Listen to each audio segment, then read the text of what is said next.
Las llaves. No encuentro las llaves. No sé dónde las he metido.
Irene, aquí tienes.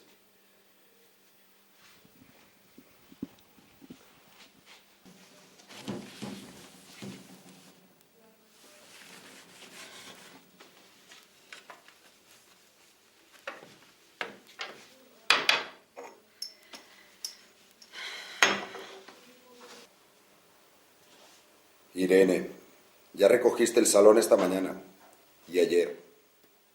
Ya me recuerdas a mamá. Siempre igual. Víctor, ya sabes cómo soy.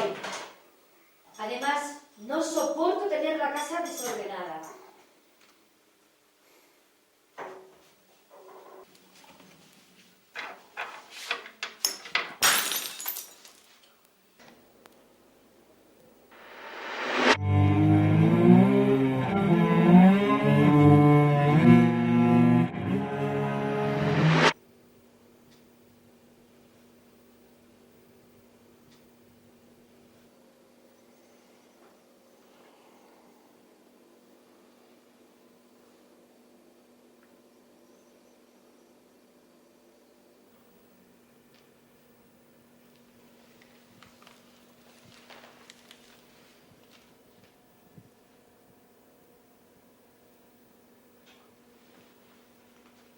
Irene, ¿Qué pasa? vete para la cama, que ya es tarde. Ay.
¿Qué son esos ruidos?